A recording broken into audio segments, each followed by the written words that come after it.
le feu. Que Dieu soit avec lui.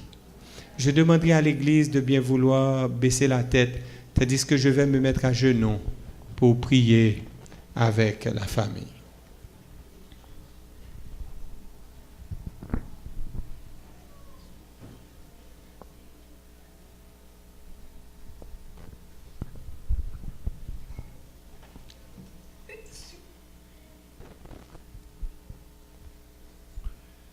Notre Père et notre Dieu, nous te sommes infiniment reconnaissants ce matin pour ce privilège de nous approcher de toi. Tu nous dis dans ta parole de venir à toi, nous tous qui sommes fatigués et chargés, et tu nous donneras du repos. Seigneur, à regarder Sébastien en train de dormir, cela nous fait penser à ce repos que tu nous promets. Il a l'air d'être en paix, d'être tranquille. S'il te plaît, donne à chacun de tes enfants inclinés devant toi cette paix du cœur, ce repos. Non seulement ce repos pour aujourd'hui pendant ton saint sabbat, mais surtout de nous accorder le repos éternel. Papa, nous savons que l'ennemi, il nous guette à chaque instant. Il essaie de trouver les moyens de nous terrasser. Il envoie les fleuves, les eaux, le feu même, pour essayer de nous détruire. Mais ta promesse est certaine ce matin. Tu seras avec nous. S'il te plaît, aide-nous, Seigneur, quand ces moments difficiles arrivent, de ne pas trembler, de ne pas nous inquiéter et de ne pas perdre la foi, sachant quand notre Dieu nous fait une promesse, il tient toujours sa promesse. Fais en sorte que nos yeux restent sur toi jusqu'à ce que tu nous délivres.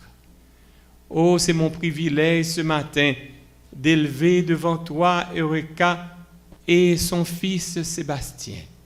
Tu les connais, ô Éternel. Je te supplie de les garder comme la prunelle de tes yeux et de faire en sorte que tes enfants restent et demeurent attachés à toi pour que quand les attaques visibles et invisibles de l'ennemi arrivent, qu'ils ne soient pas atteints et de leurs yeux seulement qu'ils pourront regarder. Papa, bénis donc ta servante Eureka. Permets qu'elle ait toujours une santé robuste. Permets qu'elle ait toujours du travail. Permets qu'elle soit toujours saine d'esprit pour pouvoir s'occuper de ce petit garçon que tu lui as donné, Sébastien. Fais en sorte qu'elle soit toujours à la hauteur. Mets donc, Seigneur, des membres de la famille, des amis, des frères et sœurs de l'Église pour la supporter, tandis qu'elle donne une éducation chrétienne à ce petit être. Fais du bien, Seigneur, à Sébastien. Permets qu'il puisse grandir de la crainte de ton nom et qu'il te représente dignement partout où il passe et que des âmes soient gagnées par son témoignage et par son ministère. Fais plus que nous te demandons. Bénis tous les enfants qui ont été présentés au temple, peu importe l'endroit où ils se trouvent, qu'ils reviennent à toi s'ils se sont éloignés et que, avant longtemps, quand Jésus reviendra, qu'ils puissent être parmi ceux et celles qui pourront t'acclamer comme roi des rois et comme Seigneur des seigneurs. Seigneur, ton Église est devant toi. La journée de sabbat va être longue pour nous. Nous avons une cérémonie de baptême plus tard. Nous avons la musique un peu plus tard. Tout sera fait pour ta gloire. Aide donc à ton esprit de prendre contrôle de tout ce qui se passe et qu'à la fin de la journée, nous puissions dire « L'Éternel a été avec nous ». Fais plus que nous te demandons. Donne-nous ta paix et ta grâce et fais-nous entendre ta voix. Nous t'en prions, non pas parce que nous en sommes dignes, mais c'est au nom et par les mérites de Jésus, lui qui vit et règne au siècle des siècles. Amen.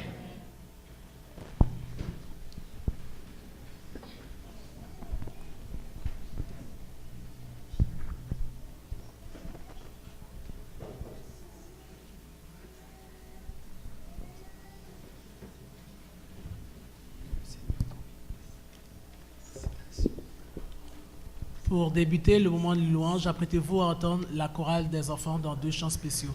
Merci.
Tout ce que tu es, reçois la gloire. Pour tout ce que tu es, je loue ton nom. Pour tout ce que tu es, j'élèverai ma voix en louange. Seigneur, je t'adore. Pour tout ce que tu es, Seigneur, je t'adore. Pour tout ce que tu es. Oh.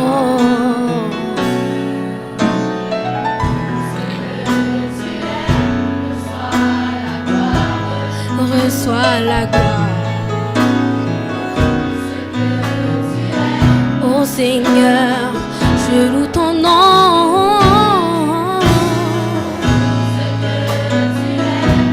J'élèverai ma voix en louange. T'adore pour tout ce que tu es.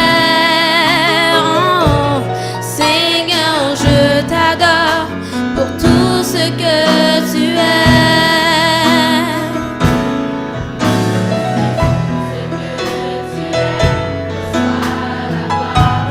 Reçois la gloire. Oh Seigneur, je loue ton nom. J'élèverai en louange, je t'adore. Oh, pour tout ce que tu es.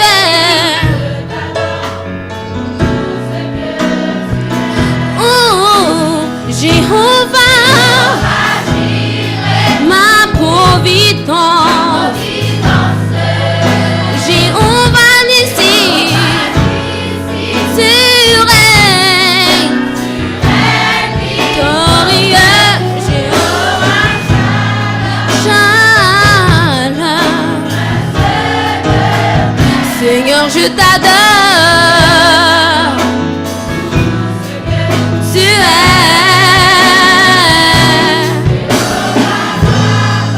Quand mon corps me répond que de lui, tu me guéris. Toujours avec moi, mon Dieu avec moi. Libérateur, tout mon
glorieux, Prince de paix, guérisseur, mon Dieu avec moi, libérateur, pour tout ce que tu es.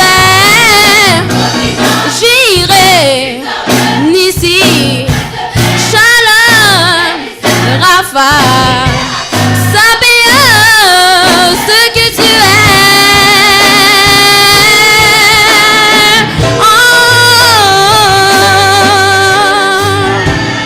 Reçois la gloire, ce que tu es, Seigneur, je loue ton nom. Pour tout ce que tu es, j'élèverai ma voix en louange. Seigneur, je t'adore. Tout ce que tu es, je t'adore. Mon âme contemple ta gloire. Je t'adore pour tout ce que tu es. Tu es.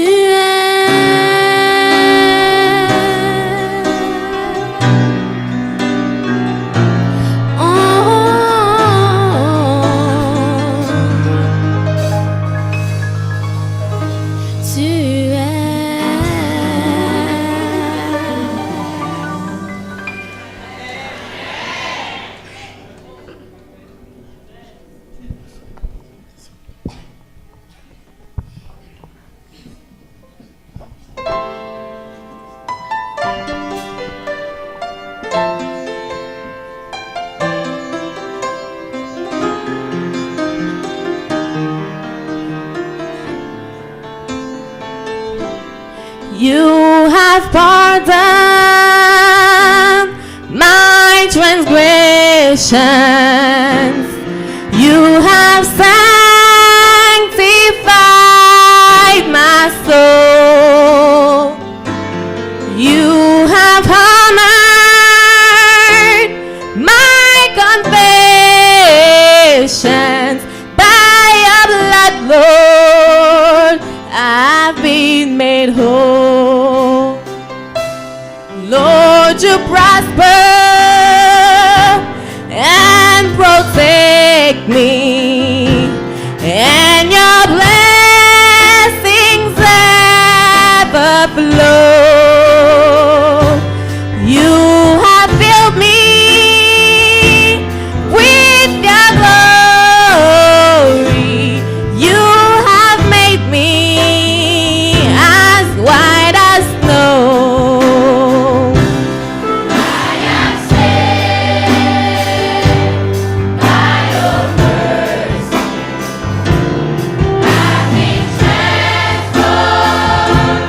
By your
Amen, chers frères et sœurs. Alléluia, nous sommes sauvés. Je demande à l'Assemblée de réciter avec moi Jean 14, versets 1 à 3. Qu'est-ce que ça dit? Ne se trouble point, croyez en Dieu et croyez en moi. Il y a plusieurs demeures. Si ce n'était pas, je vous l'aurais dit.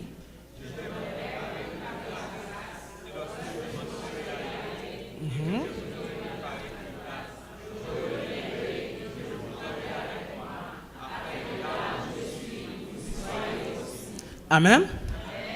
Dieu a préparé une place spéciale pour chacun d'entre nous.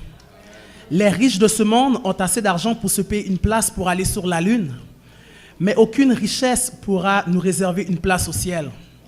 Seul le sang de Jésus nous réserve cette place. Nous demandons à l'Assemblée de se mettre debout et nous chanterons au numéro 390, « Au ciel est la maison du Père ».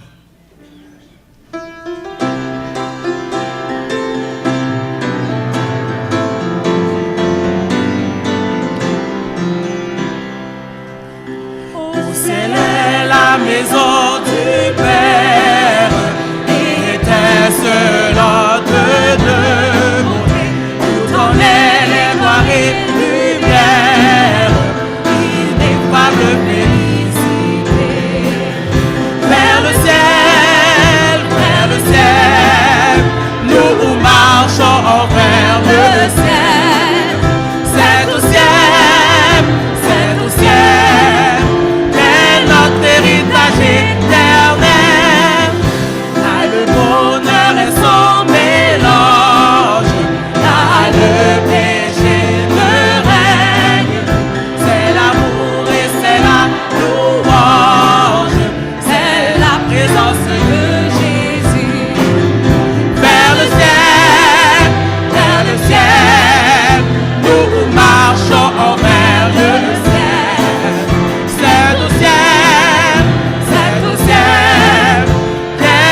Héritage éternel, dans nos fatigues sur la terre, dans nos combats et nos douleurs, c'est toi douce maison du Père, que cherchent nos yeux et nos cœurs. Vers le ciel, nous marchons vers le ciel. C'est au ciel, notre héritage éternel.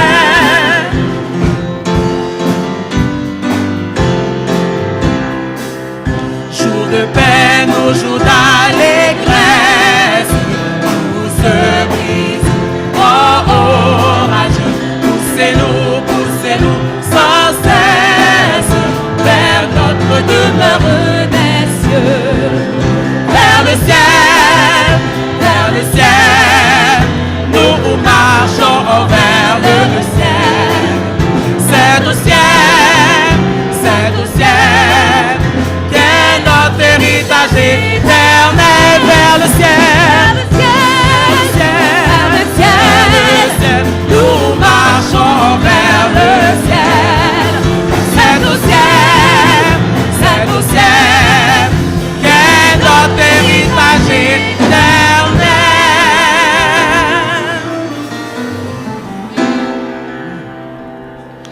Quel est le vrai bonheur? Où se trouve cet endroit où l'épanouissement total des cœurs existe? Cherchons-nous cet endroit avec notre argent? Pensons-nous arriver à bon port avec nos belles voitures? Ou regardons-nous en haut où se trouve notre Père qui est dans le ciel? Cet endroit semble si loin, mais il est plus proche qu'on croit. Donnons toute la place à l'Éternel, car là est le vrai bonheur. Chantons au numéro 244.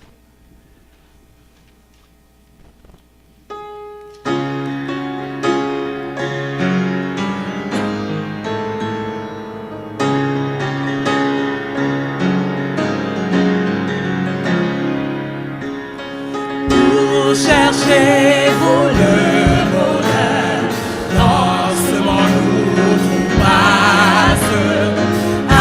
Avez-vous en votre cœur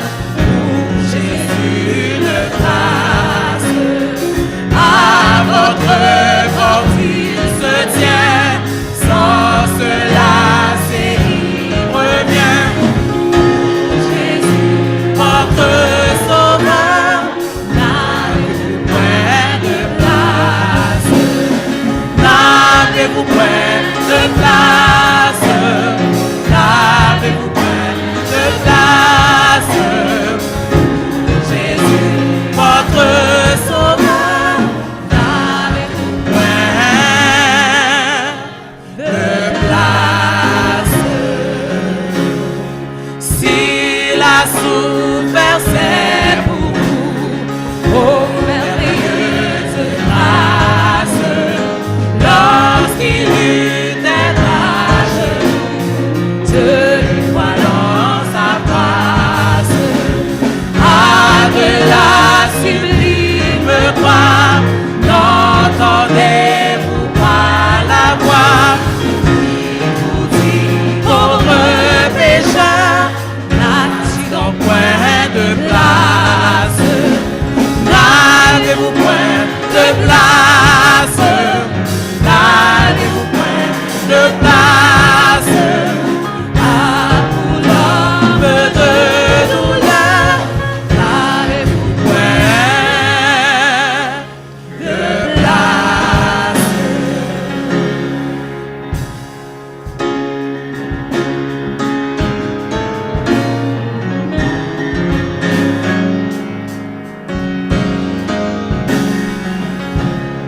Si le monde a votre cœur, croyez-vous donc qu'il passe jusqu'au bout votre bonheur? Vous savez que tout passe. Oh, pendant qu'il en est temps, écoutez les doux accents de la voix du grand vainqueur. Et faites-lui donc place. N'avez-vous point de place? N'avez-vous point de place? Pour Jésus, le grand vainqueur, n'avez-vous point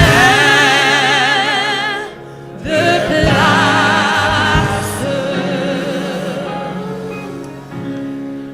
Juste avant de céder la parole au pasteur, nous chanterons le chant Cet air que je respire.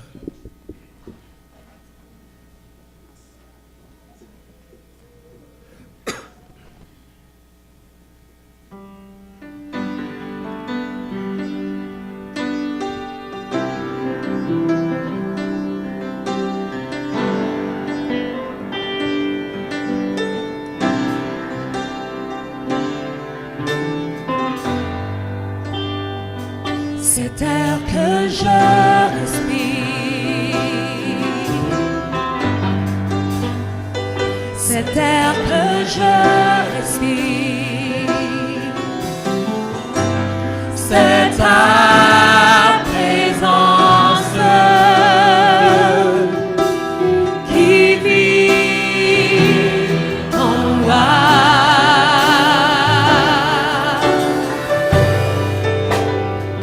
Ce pain jour après jour, ce pain jour après jour,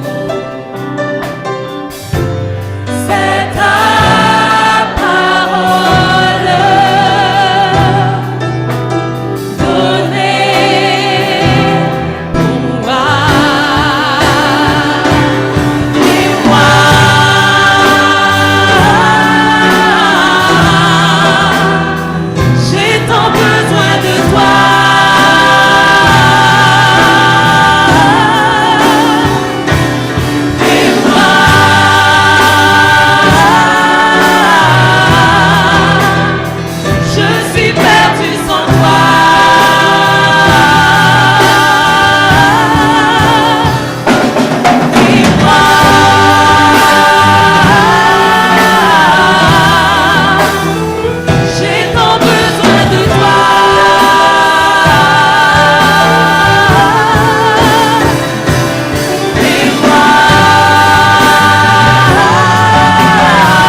respire,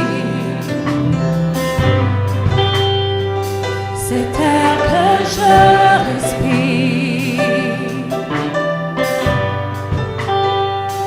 cet air que je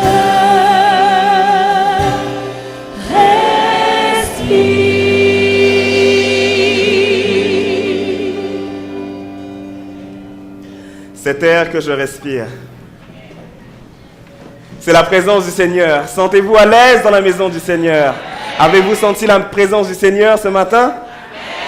J'ai senti la présence de Dieu. À vrai dire, je sens la présence de Dieu maintenant dans sa maison, dans son temple.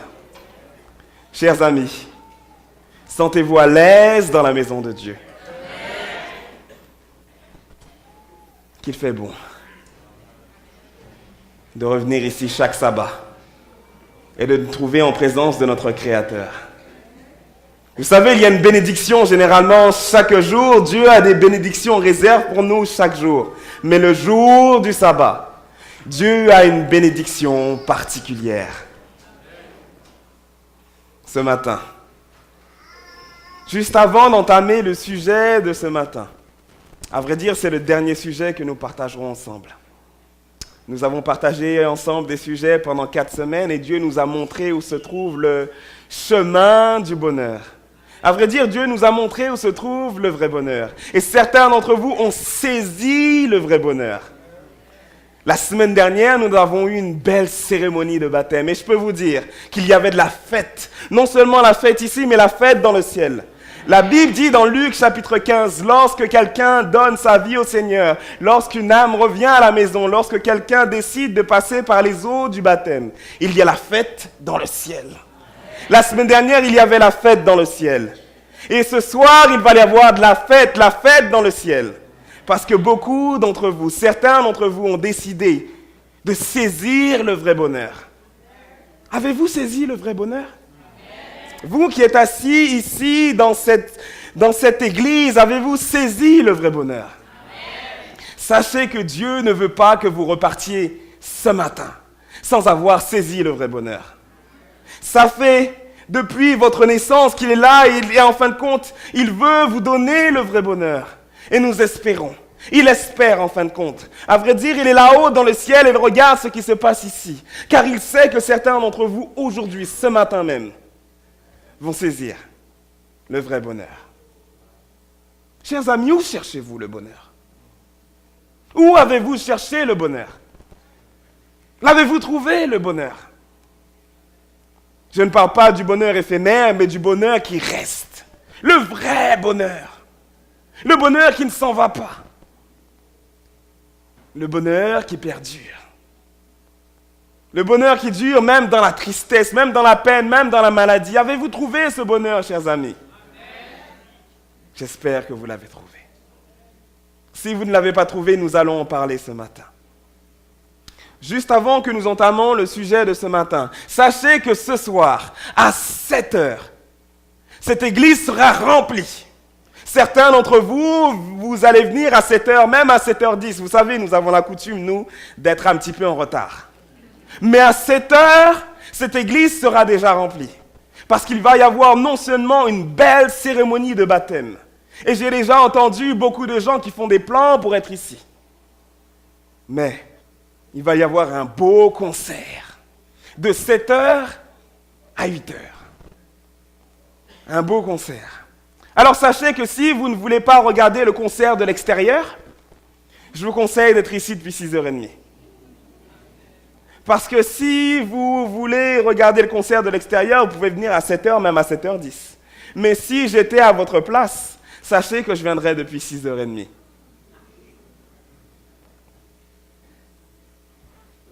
Le sujet de ce matin s'intitule « Le ciel est-il une réalité ?» Le ciel est-il une réalité? Inclinons la tête et demandons l'assistance du Saint-Esprit. Seigneur Jésus éternel, tu nous as promis que tu nous enverrais le Consolateur, le Saint-Esprit, afin qu'il nous conduise dans la vérité, afin qu'il nous rappelle, Seigneur, ce que tu as fait sur la terre et qu'il nous dise qui tu es. Ce matin, plus que tout au monde, nous avons besoin de ton Saint-Esprit. Car je veux, Seigneur, nous voulons que tu nous parles. Alors, Éternel, manifeste-toi ce matin et que tes enfants entendent clairement ta voix. Au nom de Jésus. Amen. Donc, le sujet de ce matin s'intitule « Le ciel est-il une réalité ?» Le ciel est-il une réalité? Permettez-moi de vous poser une question ce matin. Si vous étiez à la place de Dieu, si vous étiez un créateur, quel genre de monde est-ce que vous créeriez? Quel genre de monde? Si vous étiez Dieu, si vous étiez un créateur, si vous pouviez créer un monde, quel genre de monde ça serait?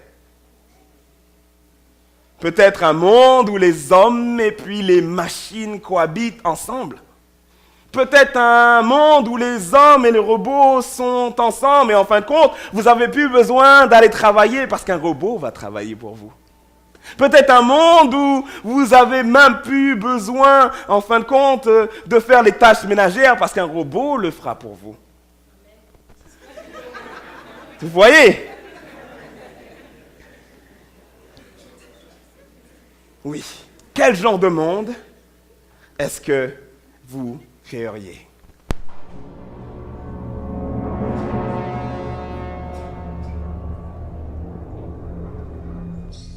Entrée autorisée. Docteur Calvin.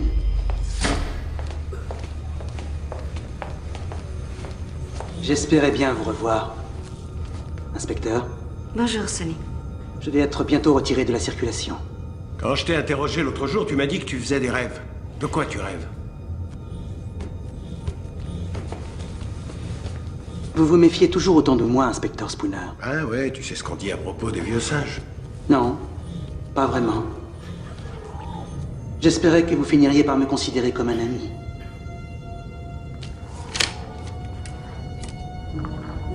Voici ce dont je rêve. Vous aviez raison, inspecteur. Je ne peux pas créer une œuvre d'art. Voici l'endroit où se retrouvent les robots. Regardez. Là, on les voit réduits en esclavage, par la logique. Et l'homme, en haut de la colline, vient pour les libérer. Peut-être que vous créeriez un monde avec des robots qui travaillent pour vous. Un monde comme cela. Ou peut-être que vous créeriez un monde différent. Peut-être que vous créeriez un monde où il n'y a plus de peine, plus de souffrance, plus de maladie. Un monde où il n'y a pas de découragement. Un monde où il n'y a pas de mort. Peut-être que vous créeriez un monde comme Dieu. Un monde comme celui qu'il a fait dans le livre de la Genèse. Un monde parfait. Ou peut-être un autre monde, un monde comme celui de l'Apocalypse. À vrai dire, c'est le même monde. Le monde tel qu'il était au début. Le monde parfait. Un monde où l'homme et l'animal se côtoient. Imaginez-vous, vous et les lions, ensemble en train de jouer, en train de s'amuser. Hello, my boy.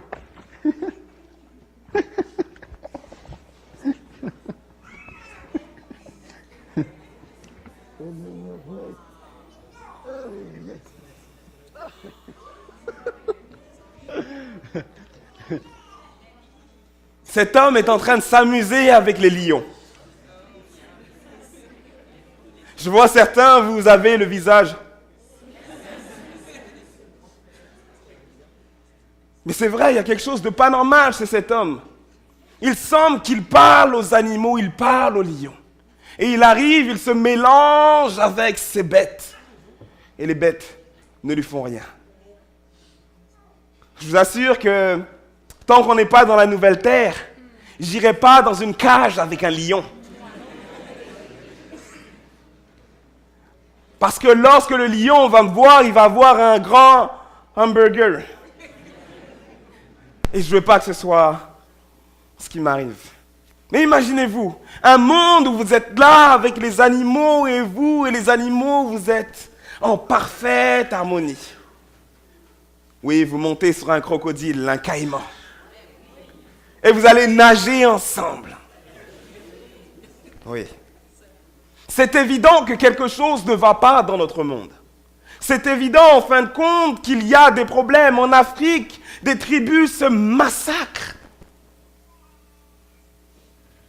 À vrai dire, on n'a pas besoin d'aller en Afrique. On a juste à regarder la télévision. Avez-vous entendu ce qui s'est passé à ce qu'on a fait de cet étudiant chinois? Vous savez, ces histoires-là, c'est des histoires horribles. Je vous avais déjà raconté l'histoire de la Bible, mais il faut dire que cet homme connaissait la parole de Dieu. Découper un homme et l'envoyer par Canada Post. Oui.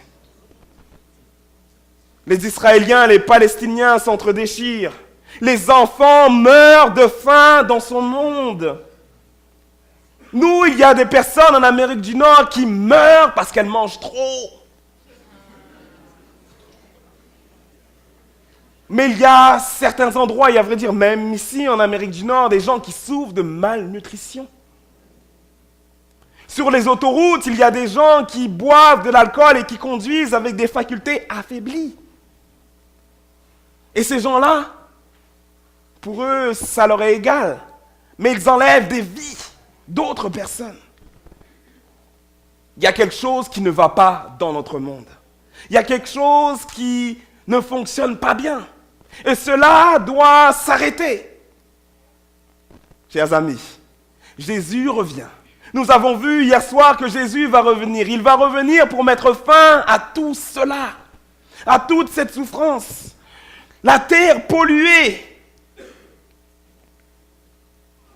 Jésus va revenir et il mettra fin à tout cela. Dans les hôpitaux, il y a des milliers de personnes qui sont malades. En fin de compte, les médecins essayent de faire de leur mieux. Mais il y a beaucoup de gens qui meurent de cancer. Vous savez, nous pensons que la science va pouvoir, en fin de compte, régler ce problème. Mais moi, je n'attends pas sur la science. J'attends le retour de Jésus.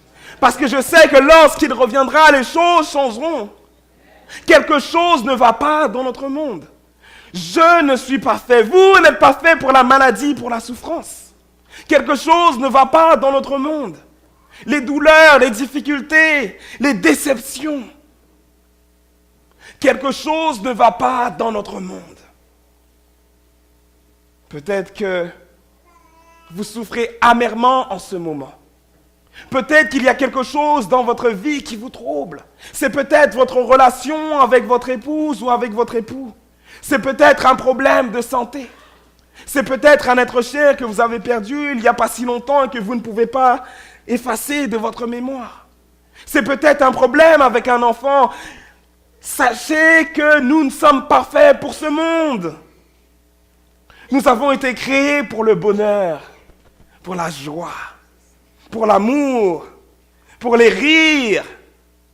Rigoler de temps en temps. Le rire, ça fait du bien. On a été créés pour ça, non pour mourir. La Bible nous dit qu'un jour, Jésus va revenir. Un jour, notre Sauveur reviendra. Un jour, notre corps sera changé et nous serons en pleine santé. Un jour, les vieillards pourront sauter comme ça, ils seront joyeux. Ils n'auront plus de rhumatisme, plus de diabète, plus d'insuline, plus besoin de ça, plus besoin de lunettes. Sachez que si je retire mes lunettes, je vous vois double. Même maintenant, j'ai besoin de mes lunettes. Mais un jour, plus besoin de lunettes. Plus besoin de ces choses que l'on met sur nos oreilles. Plus besoin d'appareils pour entendre. Plus besoin de toutes ces choses. Notre corps sera changé. La Bible dit, lisons ensemble 1 Corinthiens 15, versets 51 à 53. Nous serons quoi? Changés, car il faut que ce corps corruptible revête l'incorruptibilité et que ce corps mortel revête l'immortalité. Oui, nos corps sont périssables.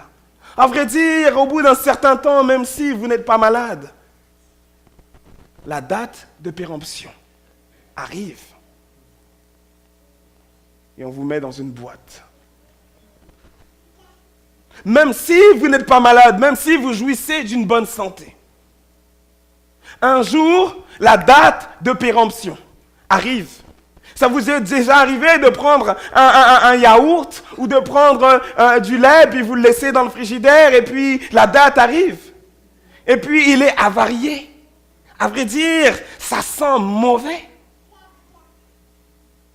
Un jour, vous et moi, si Jésus n'est pas encore revenu, la date de péremption va arriver. Et ce jour-là, ça sera dans une boîte qu'on va nous mettre. Nos corps sont périssables. Peut-être que certains d'entre nous sont déjà proches de la fin, ils sentent la fin. Ils sentent que quand ils étaient jeunes, ils avaient de la vigueur, ils pouvaient tout faire. Mais maintenant, même porter un petit sac leur fait mal au dos. Avant, ils se rappellent lorsqu'ils étaient jeunes. Ils couraient, ils gambadaient. À vrai dire, même moi, quand j'étais un petit peu plus jeune, non pas que je sois vraiment vieux, mais quand j'étais plus jeune, je pouvais jouer au soccer pendant longtemps. Mais maintenant, je joue pendant 10 minutes et je suis déjà fatigué. Je joue et après j'ai mal au dos pendant 2-3 jours. Certains d'entre nous, on se rappelle de ça, hein? C'était il n'y a pas si longtemps. La date de péremption arrive. Mais il y a une bonne nouvelle. Une bonne nouvelle, un jour, les aveugles verront. Une bonne nouvelle, c'est qu'un jour, la surdité cessera. Une bonne nouvelle, c'est qu'un jour, les rhumatismes s'en verront. Une bonne nouvelle, c'est qu'un jour, le cancer s'en ira. Une bonne nouvelle, c'est qu'un jour, le diabète disparaîtra. La Bible nous dit dans 1 Thessaloniciens 4, verset 17, « Ensuite, nous, les vivants, qui serons restés, nous serons tous ensemble enlevés avec eux sur des nuées. » Tous ensemble. Et enlevés. À la rencontre de qui? À la rencontre du Seigneur dans les airs. Et ainsi nous serons toujours, pas un jour, pas 2 jours, pas 3 jours, mais toujours avec le Seigneur. La bonne nouvelle, c'est que Jésus revient. La bonne nouvelle, c'est qu'il nous donne des nouveaux corps. La bonne nouvelle, c'est qu'on ne va plus souffrir. Mais la bonne nouvelle, c'est qu'on sera pour toujours avec lui. Toujours, toute l'éternité. Vous savez, quand vous acceptez Jésus, vous devenez son enfant. À vrai dire, lorsque Jésus, en fin de compte, est passé par les eaux du baptême, la Bible dit que Dieu dit, celui-ci est mon fils bien aimé. Mesdames, comment est-ce que vous prenez soin de vos enfants? Vous avez juste à regarder Eureka là, avec son bébé. Comment elle est là, concentrée sur son bébé. C'est ce qui compte le plus au monde. Sébastien, le petit enfant qu'on a présenté aujourd'hui. Il n'y a que lui qui existe. Vous et moi, nous sommes secondaires. Lorsque vous donnez votre vie à Jésus, tout le monde est secondaire. Vous êtes le plus important à ses yeux. Oui, un jour, le joyau que vous êtes, le joyau qui a donné sa vie à Jésus sera réuni avec lui pour toujours. Un jour, nos corps seront incorruptibles. Et vous savez, je me suis toujours demandé à quoi ça ressemble un corps incorruptible. Je me suis toujours demandé ça. Philippiens 3, versets 20 à 21 nous dit « Mais notre cité à nous est dans les cieux, d'où nous attendons aussi comme sauveur le Seigneur Jésus-Christ, qui transformera quoi? Le corps de notre humiliation, en le rendant semblable au corps de sa gloire. » Vous savez, actuellement, nous avons un corps de péché, nous sommes limités. Nous avons tout un tas de limitations. Limitations physiques, limitations émotionnelles, limitations spirituelles. Tout un tas de limitations qui nous empêchent de faire certaines choses. Mais quand Jésus reviendra, notre corps sera transformé. Quand Jésus reviendra, votre corps, vous qui avez accepté le Christ, sera changé, transformé. Quand Jésus reviendra. Alléluia. J'aurai pas un corps de 30 et quelques années, mais j'aurai un corps incroyable.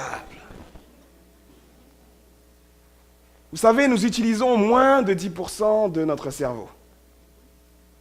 À quoi les autres 90% ont été... Pourquoi est-ce qu'ils ont été créés si on utilise juste 10%?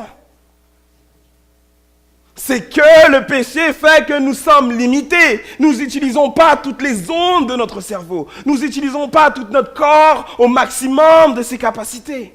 Mais la Bible nous dit que nous serons transformés comme si le péché n'était jamais entré dans notre corps. Comme si le péché n'avait jamais existé. Oui. Peut-être que vous vous demandez, mais avec ce corps, est-ce qu'on va pouvoir se reconnaître? Est-ce que moi, je vais pouvoir reconnaître mes amis, mes enfants, ou bien mon mari, ou bien est-ce que je vais pouvoir vous reconnaître, mes frères et sœurs de l'Église? Peut-être que vous vous demandez cela. Nous allons répondre à votre question. Mais je me suis toujours demandé comment le péché avait réduit nos capacités intellectuelles et nos capacités physiques. Oui. Regardons le survol cela de New York ne dure que 20 minutes. De retour sur la terre ferme, Stephen exécute sa fresque.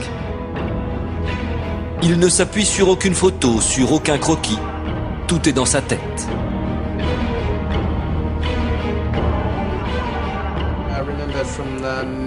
Je me souviens de tout ce que j'ai vu de l'hélicoptère. J'ai besoin de voir les choses très peu de temps. Parfois, je dois vraiment me concentrer si je veux me souvenir exactement du nombre de bâtiments dans la ville. Il y a tellement d'informations. Et après 8 jours, Stephen livre un chef-d'œuvre à couper le souffle. Sa représentation de Manhattan est tout simplement parfaite. L'échelle du panorama est au millimètre. Le souci du détail est déconcertant. Il ne manque aucune des 6400 fenêtres de l'Empire State Building. L'Empire State Building, c'est mon gratte-ciel préféré. C'est l'un des immeubles les plus importants de l'histoire de New York. Il ressemble à l'immeuble de Gotham City dans Batman. Écoutez, cet homme a survolé l'île de New York pendant 20 minutes. Et après 20 minutes, il avait tout stocké dans son cerveau. Il pouvait non seulement, du haut de l'hélicoptère, tout en haut, là-haut, là, il pouvait non seulement dessiner toute l'île de New York, à l'échelle précise, mais aussi toutes les fenêtres des buildings. Il ne manque aucune fenêtre dans le building. Aucune fenêtre dans les gratte-ciel. Vous et moi, ça nous prendrait plus que 20 minutes de compter toutes les fenêtres de l'Empire State Building. Mais lui, il était en haut dans un hélicoptère. Et c'est comme si son cerveau prenait des photos. Et après, il est revenu. Il avait ses écouteurs. Il écoutait de la bonne musique dans ses oreilles. Et là, il était en train de dessiner. Comme au début, on a vu le robot qui faisait, là, qui dessinait, là, la même chose. Il y a des capacités dans notre cerveau qui sont incroyables. Pour certaines raisons, certaines personnes, certains autistes peuvent faire des choses incroyables. Mais nous, vous et moi, nous sommes limités. À vrai dire, des fois, vous me demandez de prier pour vous. Si je ne l'écris pas sur un papier, je vous dis oui. Mais quand j'arrive dans la voiture, il faut que je prie tout de suite parce que sinon, j'ai oublié. Mais lui, vous lui demandez, il n'oubliera pas. Sa mémoire incroyable. Nous sommes limités, mais quand Jésus reviendra, notre corps sera changé, il sera transformé, et vous serez plus amnésiques comme moi. Vous vous souviendrez de toutes les choses. Vous aurez un corps incroyable. Vous savez, après la résurrection, Marie vint au tombeau. Elle pensait qu'en fin de compte que c'était le gardien, mais Jésus l'a appelé par son nom. Et quand elle a entendu la voix de Jésus, elle l'a reconnu. Elle ne l'a pas reconnu physiquement, mais elle a reconnu sa voix. Je ne peux pas vous dire comment on va se faire pour se reconnaître. Alain, je ne peux pas te dire comment je vais faire pour te reconnaître. Je ne peux pas vous dire comment je vais faire pour vous reconnaître. Frère de Bégon, je ne peux pas te dire comment je vais faire pour te reconnaître. Samuel, je ne peux pas te dire comment je vais faire pour te reconnaître. Ni Daniel d'ailleurs. Mais je sais que je vais vous reconnaître. Peut-être quand vous allez parler, je vais vous reconnaître. Oui. Au ciel, on sera ensemble. Nous aurons un corps comme celui de Jésus. Un corps comme celui d'Adam et d'Ève. Mais qu'est-ce qui va se passer pour ceux qui n'ont pas accepté Jésus? Ceux qui ont refusé de passer par les eaux du baptême. Ceux qui ont entendu, qui attendent. Il y a des gens comme ça. Ils attendent et après, c'est fini. Qu'est-ce qui va se passer pour eux? La Bible dit dans 2 Thessaloniciens 1, verset 9, lisons ensemble. Ils auront pour châtiment une quoi? Une ruine éternelle, loin de la face du Seigneur et de la gloire de sa force. Rappelez-vous, on a étudié le millénium ensemble. Au début des 1000 ans, à la première résurrection, c'est-à-dire à la seconde venue de Jésus. En fin de compte, ceux qui sont morts en Christ sont réveillés, ils sortent de la terre. Et là, on leur donne un corps, ce corps dont nous avons parlé, ce corps incorruptible. Et nous, les vivants, nous sommes pris dans les airs avec lui. Ça, c'est à la première résurrection, au début des 1000 ans. Oui, au début des 1000 ans. Les justes seront avec Christ, ils passeront 1000 ans avec lui. Et là, Christ va répondre à toutes vos questions. Comment ça se fait que frère un tel n'est pas là? Il va répondre à votre question. Comment ça se fait que les membres de votre famille ne sont pas là? Il répondra à votre question. Il vous dira comment ça se fait que vous étiez limité sur la terre. Il répondra à toutes vos questions. Oui. Et à la fin des 1000 ans, quand vous avez passé 1000 ans avec Jésus, 1000 ans dans l'éternité, 1000 ans avec lui, là, la nouvelle Jérusalem, la cité sainte, descend du ciel d'une manière incroyable. Et en fin de compte, Jean décrit l'un des passages les plus magnifiques dans la Bible. Lisons ensemble Apocalypse 21, verset 1. Puis je vis quoi? Un nouveau ciel et une nouvelle terre. Car le premier ciel et la première terre avaient disparu. Et la mer n'était plus. Qu'est-ce que Jean veut dire par la mer n'était plus? Jean était exilé sur l'île de Patmos. Et la mer le séparait de sa famille. Alors pour Jean, la mer, c'était un symbole d'exil. Un symbole de séparation. Mais là, il dit, il n'y a plus de séparation. Jean dit qu'on sera tous unis les uns avec les autres. On sera unis avec Jésus. Les chrétiens seront unis. Ceux qui ont soupiré après le retour de Jésus seront unis avec lui. Ceux qui ont soupiré après la fin des souffrances seront avec lui. Ceux qui ont soupiré après la fin de la maladie seront avec lui. Ceux qui sont passés par les eaux du baptême parce qu'ils ont cru en Marc 16, verset 16, qui dit, celui qui croira et sera baptisé, sera sauvé, seront avec lui.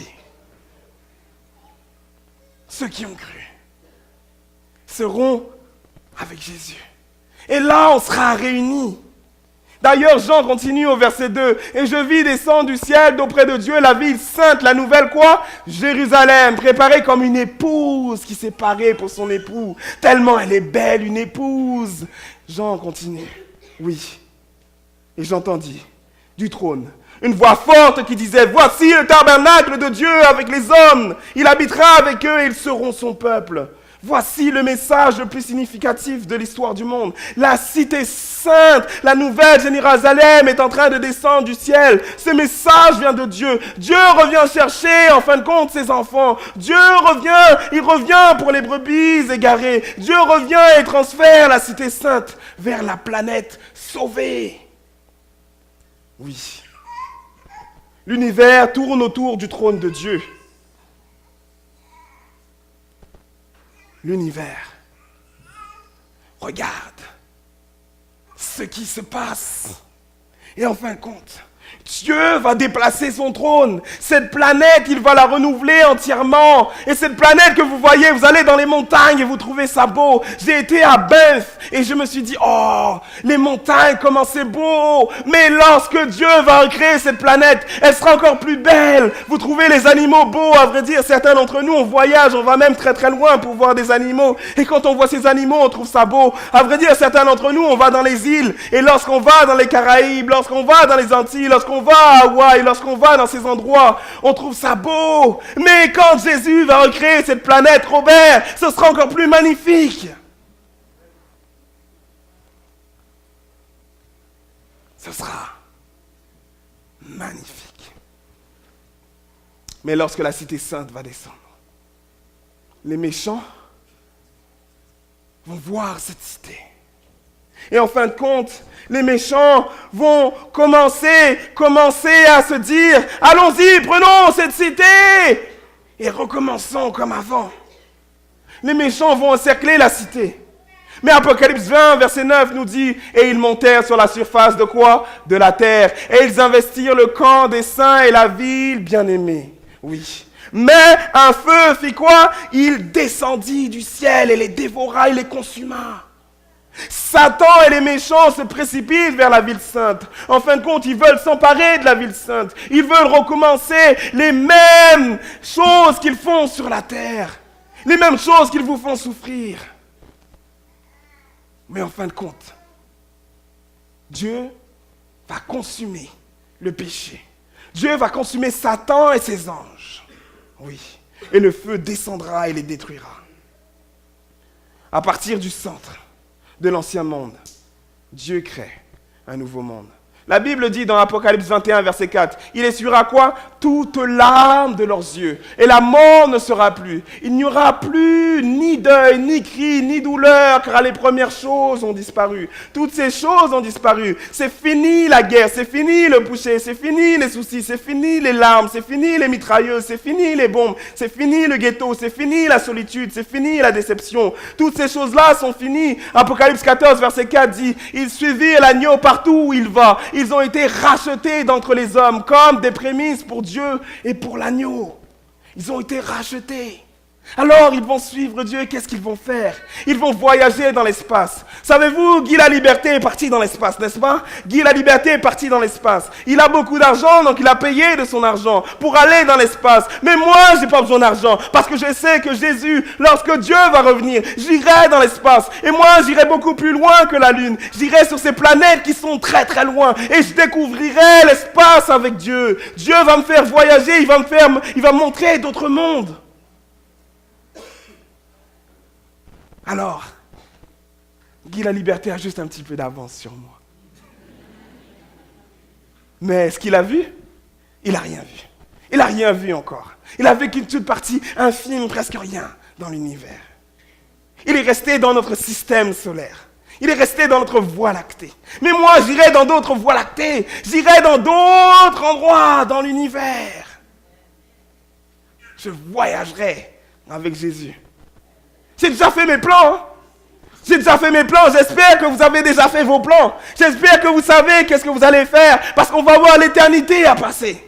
L'éternité à passer avec Dieu. J'espère que vous avez déjà vos plans. Vous savez, certains font des plans et ils savent déjà qu'est-ce qu'ils vont faire et tout pendant l'année. Mais moi, j'ai déjà mes plans pour savoir qu'est-ce que je vais faire quand je serai sur la nouvelle terre. J'ai déjà des plans pour savoir qu'est-ce que je vais faire quand je vais passer 1000 ans avec Jésus. J'ai déjà des plans pour savoir qu'est-ce que je vais faire pendant l'éternité avec Jésus. Chérie, tu sais, tu n'auras pas besoin de cuisiner. Vous savez, j'ai déjà le plan, là, le menu. Là. C'est pas Isabelle qui va cuisiner. Hein. Isabelle n'aura pas besoin de cuisiner. Hein. Vous savez, mesdames, mettez ça sur votre plan. C'est pas vous qui va cuisiner. Moi, j'invite le chef et pas n'importe quel chef. Ah. Vous savez, pour ma préparation de sabbat, je vais demander une faveur à Jésus. Jésus va venir chez moi. Et vous savez, j'aime manger. J'aime manger. J'aime le ricolé. J'aime les pâtés haïtiens. Ah oui, je viens de la Guadeloupe, mais maintenant, je suis presque haïtien, là. Légumes. J'aime tout ça, là. Mais quand je serai là-haut, là, juste avant le sabbat, Jésus va venir et Jésus va me préparer quelque chose que j'ai jamais goûté. Et il va me donner ça, il va me dire, Teddy, goûte. Chérie, tu n'auras pas besoin de cuisiner. Oui. Certains d'entre vous, vous êtes inspirés par la nature, vous aimez la nature.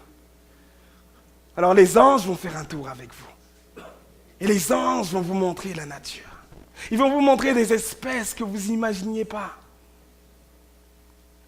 Des espèces qui ont peut-être disparu.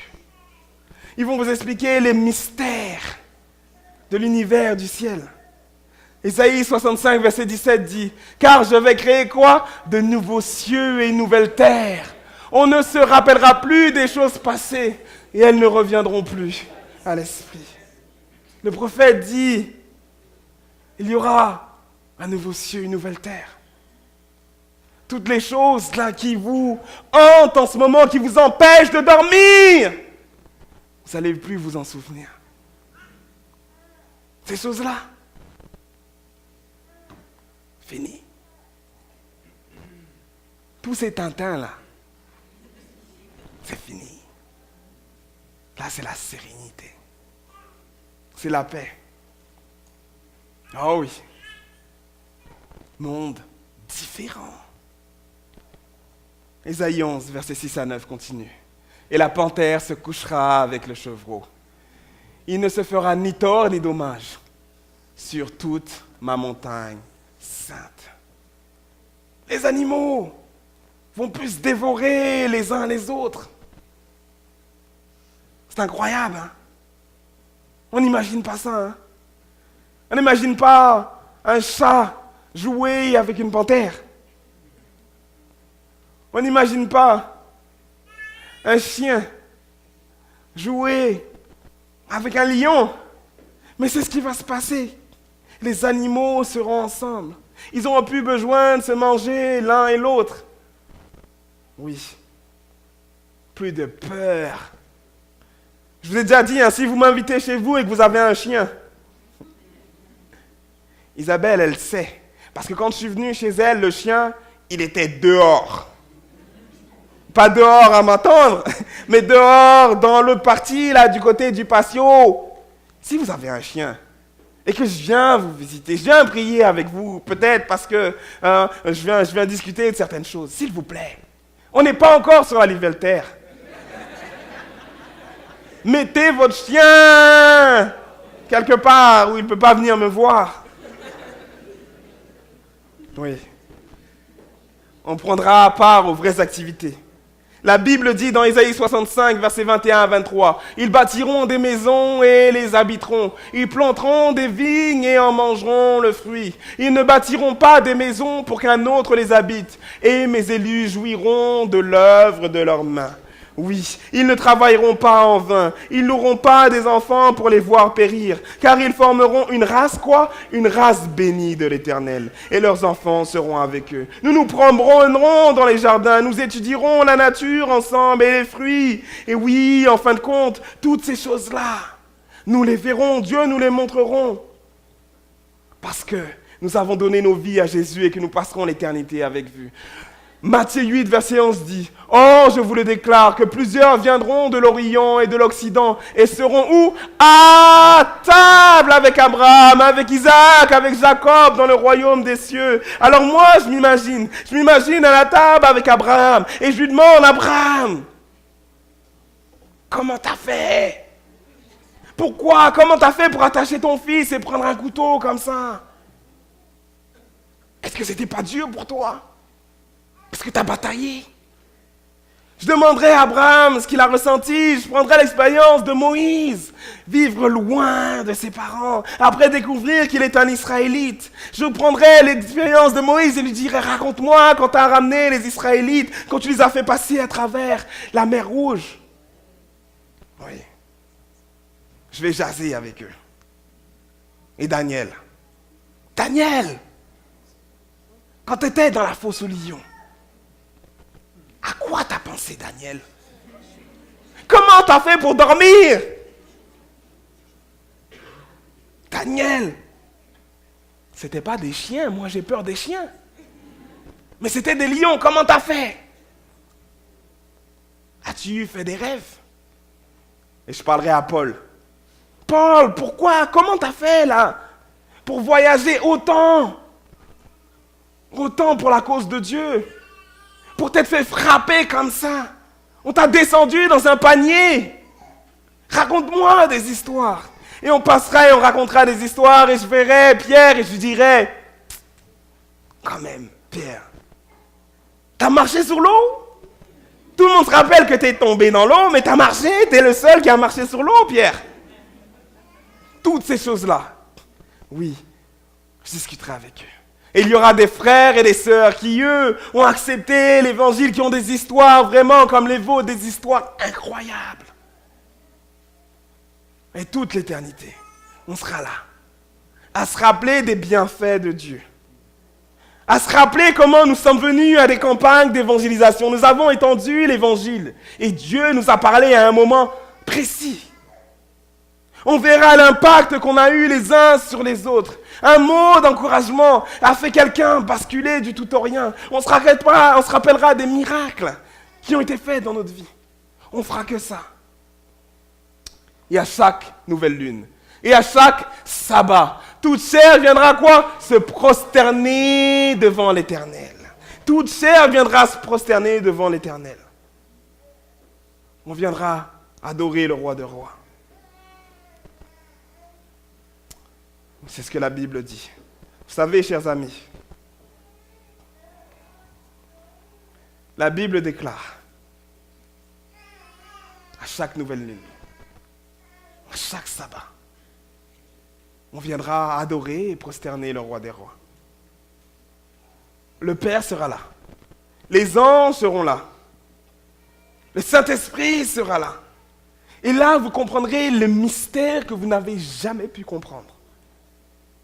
Pour l'instant, vous comprenez en partie.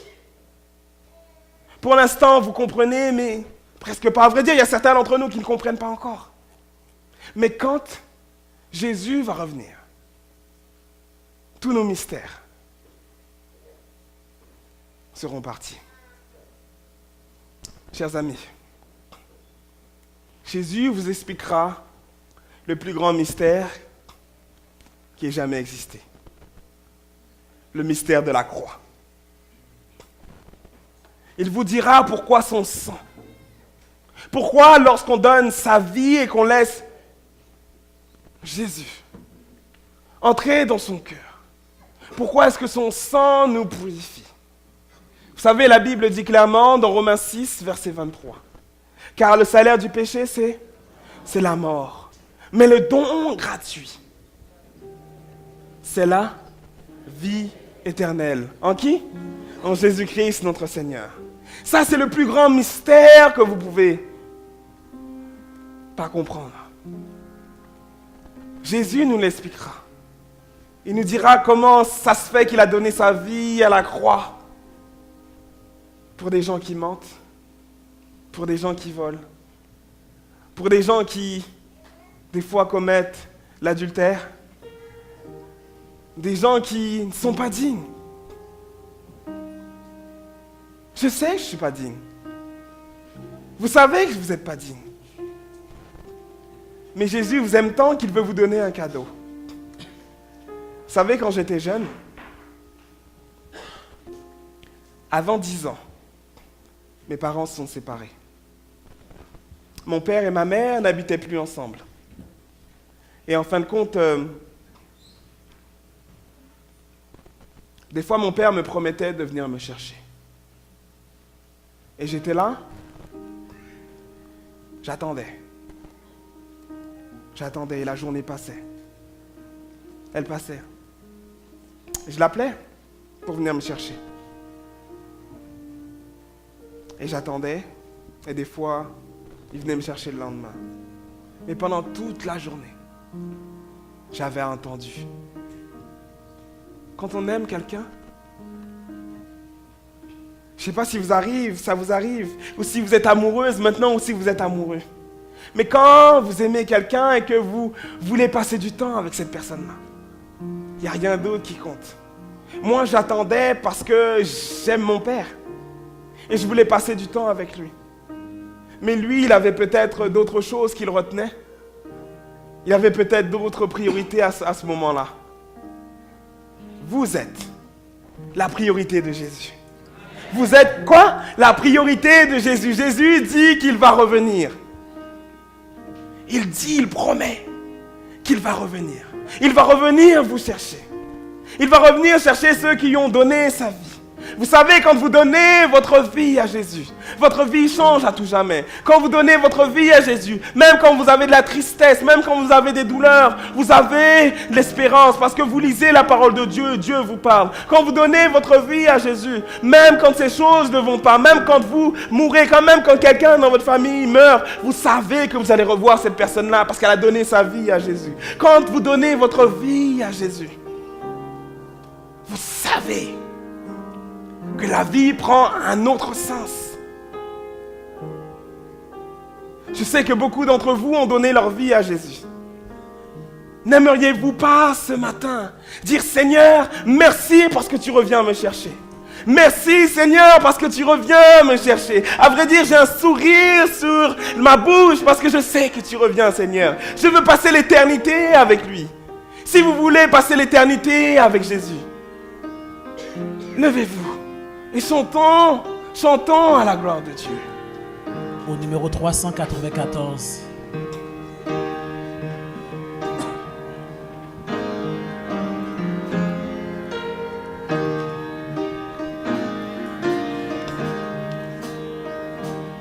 Contemplez mon Dieu sur son trône, vivre avec Jésus dans le ciel. Jeter à ses pieds ma couronne, c'est là le bonheur éternel. Dans le ciel,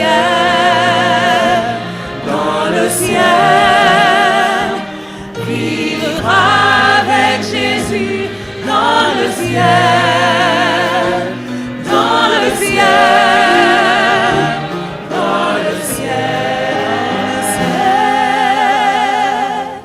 c'est là le bonheur éternel. Chers amis, le bonheur éternel, c'est de vivre avec Jésus dans le ciel. Je sais que certains d'entre vous aujourd'hui ont dit Seigneur, je veux le bonheur maintenant. Je veux le bonheur maintenant, je veux tellement le bonheur que je veux passer par les eaux du baptême parce que je crois Seigneur, je crois assez et que je t'aime. La Bible a dit, dans Marc 16, verset 16, celui qui croira et sera baptisé sera sauvé. Certains d'entre vous croient assez pour se baptiser. Ils vont faire alliance avec Jésus cet après-midi. Venez en avant et nous allons prier ensemble. Nous allons prier et dire Seigneur, merci, merci pour ton amour, merci pour ta grâce. Merci de revenir me chercher. Je demanderai aux candidats pour le baptême et tous ceux qui se sentent poussés par l'Esprit de venir en avant pour dire merci au Seigneur. Merci, car tu reviens me chercher. Chantons la deuxième strophe. Unir ma voix au chant des anges, bénir, louer Manuel, chanter à jamais tes louanges, c'est là le bonheur éternel. Dans le ciel, vivre avec Jésus dans le ciel, dans le ciel, dans le ciel, c'est là le bonheur éternel. Dans le ciel, dans le ciel. C'est là le bonheur éternel, le bonheur palpable, le bonheur qui reste, le bonheur qui demeure, le bonheur que personne ne peut prendre, le bonheur sans maladie, le bonheur sans cruauté, le bonheur sans adultère, le bonheur sans mensonge, le bonheur ineffable. C'est dans le ciel. C'est dans le ciel qu'il y a ce vrai bonheur. Je sais que certains d'entre vous se disent Seigneur, je n'ai pas la force, je ne suis pas capable. Je sais que je suis dans une situation difficile. À vrai dire, je voudrais donner ma vie à Jésus. Mais je n'ai pas la force. J'ai peur de tomber. J'ai peur de chuter. Voici ce que la parole de Dieu déclare. dans Jude 24 et 25. À celui qui peut vous préserver de quoi? De toute chute. De toute chute. Il peut vous préserver de n'importe quelle chute.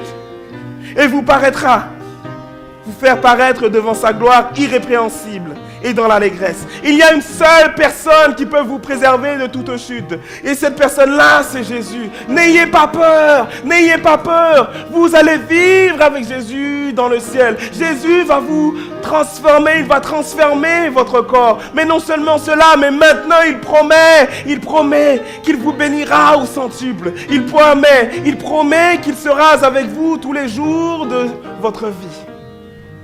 Jésus connaît vos batailles. Il connaît les difficultés que vous avez. D'ailleurs, il dit dans 2 Thessaloniciens 3, verset 3, le Seigneur est fidèle. Il n'est pas un humain, il est fidèle. Il vous affermira, il vous préservera du quoi? Du malin. Dieu est fidèle, il veut vous affermir, il veut vous protéger du malin. Il veut vous préserver du malin. Mais n'ayez pas peur. N'ayez pas peur. Si vous restez dans la peur et dans la crainte, il ne peut rien faire pour vous. Pour qu'il fasse quelque chose pour vous, il faut que vous ayez confiance en lui. Je sais que Dieu veut sauver quelqu'un aujourd'hui ici. Je sais que certains d'entre vous sont attachés par des liens. Mais Jésus dit aujourd'hui qu'il veut te préserver du malin. Qu'il veut casser ces chaînes qui te retiennent dans l'esclavage. Mais saisis sa main par la foi. Alors que nous allons chanter la 3e strophe. Sors de là où tu es. Saisis la main du Sauveur, saisis la main de Jésus. Et il te préservera de toute chute.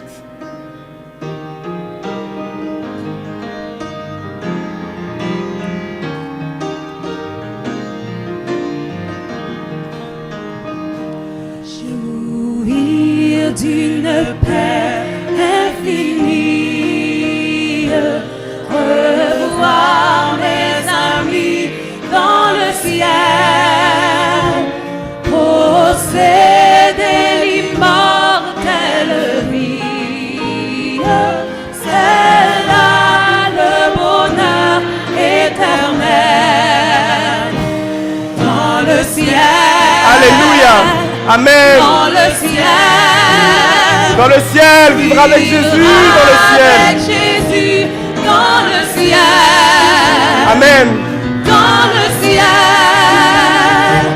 Dans le ciel. C'est là le bonheur éternel. Dans le ciel, avec Jésus. C'est là le bonheur éternel. Le vrai bonheur, le bonheur qui dure. Le bonheur n'est pas dans cette vie. Certains d'entre vous ont saisi le vrai bonheur. Et il y en a certains qui vont se faire baptiser ce soir. Je leur demande d'avancer, je leur demande de venir en avant. Ne restez pas là où vous êtes. Nous allons offrir une prière spéciale pour vous. Alors peut-être que vous n'avez pas entendu auparavant. Mais je demande aux nouveaux baptisés de venir, aux candidats qui vont se faire baptiser ce soir, de venir en avant afin qu'on adresse une prière spéciale pour eux. Et je demande à toute personne qui est dans une lutte spirituelle maintenant et qui a besoin de la force de Jésus, de s'avancer, afin qu'on prie pour lui ou pour elle, pendant que nous chantons la dernière strophe.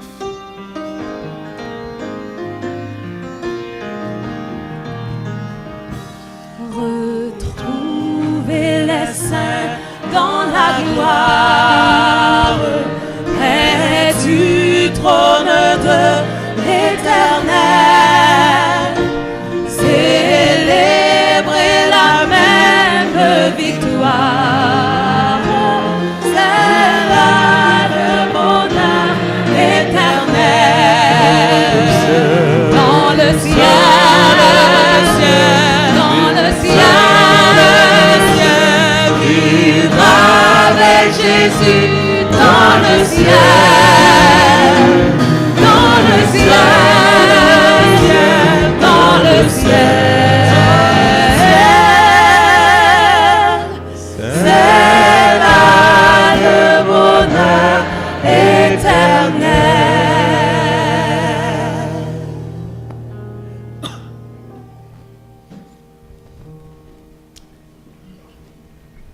Mettons-nous à genoux.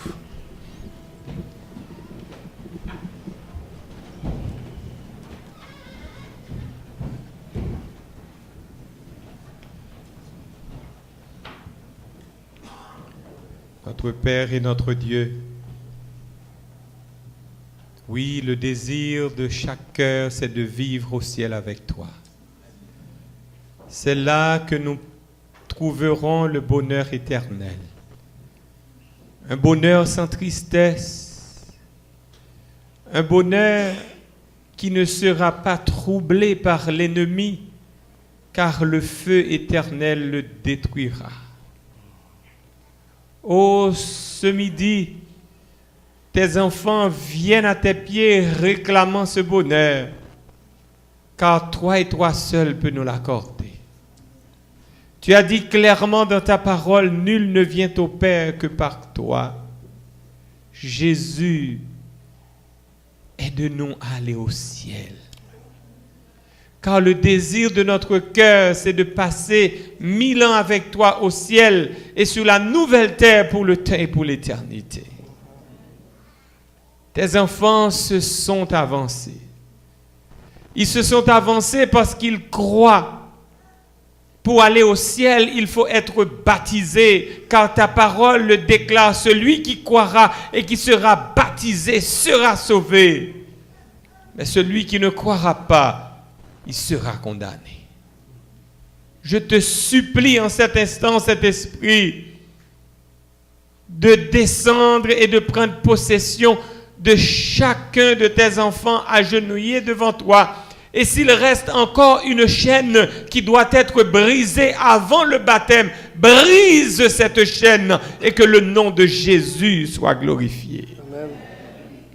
S'il y a parmi tes enfants qui sont encore dans la vallée de la décision, que l'ennemi retient encore, que l'ennemi nous effraie, nous disant non, ne le fais pas, et que nous avons peur. Oui, l'amour de Dieu bannit la crainte, bannit la peur. Remplis donc la vie de cet enfant de ton amour afin que cette crainte disparaisse. Seigneur, ce soir, toi seul sais combien parmi tes enfants vont se marier avec toi. Tandis que je te prie maintenant et que ton esprit visite ton église, que cette dernière âme se décide pour toi, que nous ne laissions pas passer cette occasion sans faire alliance avec toi. Toi seul sais ce qui se passe demain, car l'avenir est entre tes mains. Hier soir, frère Gérald me disait qu'il devait laisser l'église à 8 heures pour aller au salon mortuaire, car un de ses condisciples est décédé, 35 ans d'âge. Seigneur, nous ne savons pas ce qui se passe demain. C'est la raison pour laquelle c'est aujourd'hui, tu nous dis, si nous entendons ta voix, de ne pas endurcir notre cœur. Tandis que nous allons nous lever de cette position, je te prie pour tous ceux et celles qui ont déjà pris l'engagement d'être baptisés et qui se sont même fait baptiser. Et pour une raison ou pour une autre, Seigneur, nous nous sommes écartés de ta voix. Que ton esprit nous ramène sur le droit sentier et que nous marchions en nouveauté de vie.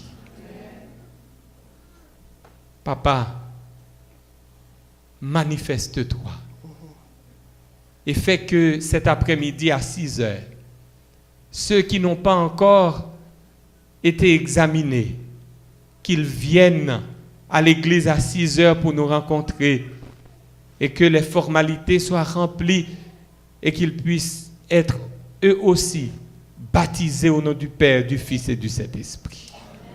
Seigneur, merci pour ta parole qui a été prêchée soir après soir par ton serviteur Teddy. Merci de l'avoir utilisée et je te prie,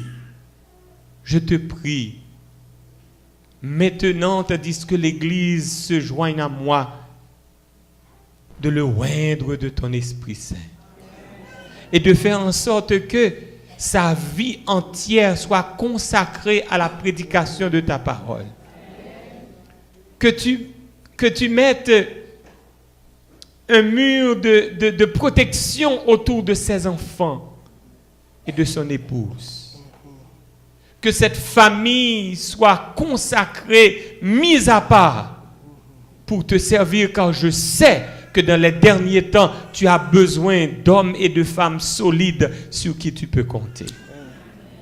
Seigneur, ton Église est entre tes mains. Fais-nous du bien. Nous te disons déjà merci car nous savons que tu entends et tu réponds. Au nom de Jésus. Amen.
Pour la sortie, on va chanter 7 heures que je respire.